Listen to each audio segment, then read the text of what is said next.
Hello, everyone, and welcome to another episode of Hello Word.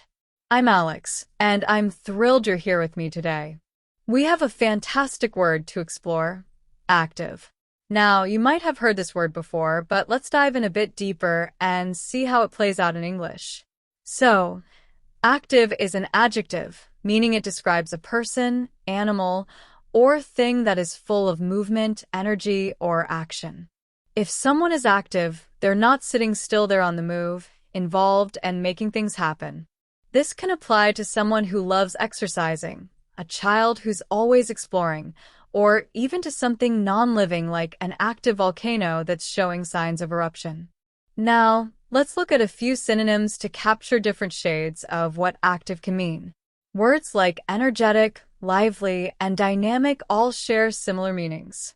For instance, if I say, Sarah is very energetic on her morning runs, you can tell she has a lot of energy and motivation.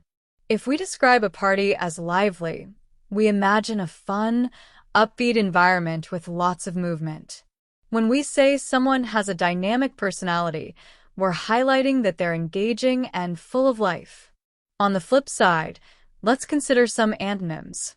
Words like inactive, passive, or sedentary contrast with active.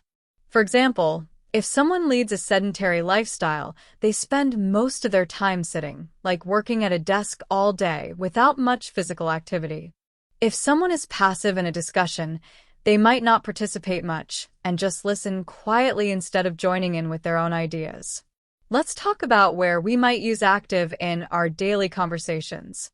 Imagine you're talking about your weekend plans.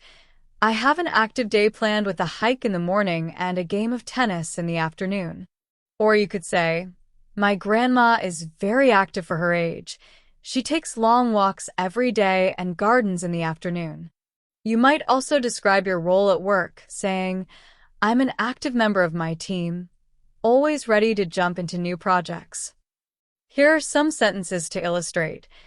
Jason is an active participant in his community, volunteering regularly. That volcano has been active for hundreds of years, which fascinates scientists. Even though it's winter, I try to stay active by going to the gym. So, today we've learned about active, an adjective describing people, animals, or things full of action or movement. Remember to look out for ways to use this word, or a synonym like energetic or lively, to add detail to your conversations. Thank you so much for joining me today on Hello Word. Don't forget to subscribe to the podcast and leave a review. It helps others find the show. And here's a challenge for you. Write your own sentence using active and share it in the comments. I can't wait to see what you come up with. Thanks again for tuning in, and I'll see you in the next episode.